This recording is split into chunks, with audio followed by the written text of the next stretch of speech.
টলিউডের শুভশ্রী আবার কখনো শ্রাবন্তী, সুপারহিট সব নায়িকারা এক ডাকেই তাদের সকলে চেনেন। কিন্তু জানেন টলিউডের নায়িকাদের ডাক নাম কি? আপনার প্রিয় নায়িকাদের পরিবারের মানুষগুলো কি নামে তাদের আদর করে ডাকেন? আপনার ডাক নাম তো ভারী অদ্ভুত। সেলিব্রিটি বলে তাদের কি ডাক নাম নেই? মা বাবা আদর করে এই নায়িকাদের কি বলেন জানেন? শ্রাবন্তীরটা শুনে তো হেসে গড়াবেন। প্রথমে যার কথা না বললেই নয়, তিনি হলেন মিমি চক্রবর্তী।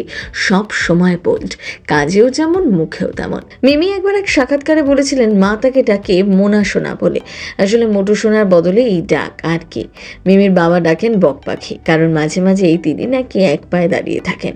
ঋতুপর্ণা সেনগুপ্ত তিনি এখনো এভারগ্রিন। ঋতুপর্ণাকে নিয়ে দর্শকের মনে প্রশ্ন কখনোই ফোরানোর নয়। টলিপাড়ার সুন্দরী এই নায়িকার ডাক নাম চুমকি, তার বাবা তাকে এই নামেই ডাকেন। সাথে অভিনেত্রী একাধিক সাক্ষাৎকারে জানিয়েছিলেন তার পরিবারের অন্য সদস্যরা চুমকির পাশাপাশি তাকে টুটু মোনা বলেও ডাকেন। স্বস্তিকার ডাক নামটি কিন্তু ভারী মজার, ভেবলি। হ্যাঁ, অভিনেত্রী এক সাক্ষাৎকারে জানিয়েছিলেন শুধু বাড়িতেই নয়, প্রসেনজিৎ চট্টোপাধ্যায় আর ঋতুপর্ণ ঘোষের কল্যাণে কাজের জায়গাতেও আজকাল সবাই তার নাম খানা জেনে গিয়েছে। পাওলিকে ভালোবেসে কাছের মানুষরা ডাকেন পাও বলে, আর এই ডাকটা খুব ভালোবাসেন অভিনেত্রী। এমনকি অভিনেত্রী বড় তাকে এই নামেই ডাকে। তবে অভিনেত্রীর আরও একটি নাম রয়েছে, তা হলো বুড়ি। শ্রাবন্তীরটা শুনবেন নাকি? সে তো ভারী মজার। শ্রাবন্তী নিজেও যেমন মজার মানুষ, তার ডাক নামটিও। শ্রাবন্তীর বাবা তার জন্মের পর নাম রেখেছিলেন গিন্টু। হ্যাঁ, গিন্টু।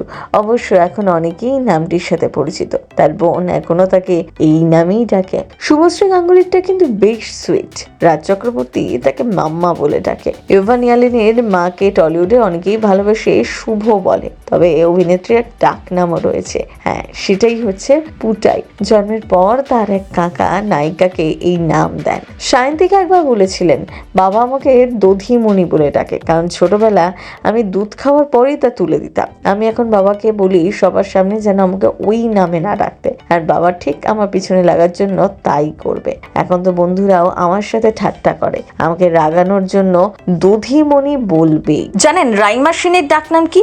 নেটপাড়ায় সেন্সেশন রাইমা সেনের ডাক নাম অনেকেই জানেন না। অফিসিয়ালি বাড়ির নাম তার নাকি ডলু। হ্যাঁ, এরকমই। তবে কাছের মানুষরা ডলজি, ডলি নামেও ডেকে থাকেন তাকে। আসলে ছোটবেলা একদম পুতুলের মতন দেখতে ছিলেন রাইমা, তাই তাকে এমন নামেই ডাকা হয়। বাড়ির আদরের মেয়ে, সুচিত্রা সেনের নাতনি বলে কথা, বড় নাতনি তিনি। আচ্ছা, কার ডাক নামটা সব থেকে বেশি সুইট লাগলো আপনার? আর কোনটি সব থেকে বেশি মজাদার? কমেন্ট করে লিখে জানাতে ভুলবেন না। প্রথম বাংলা ব্যুরো।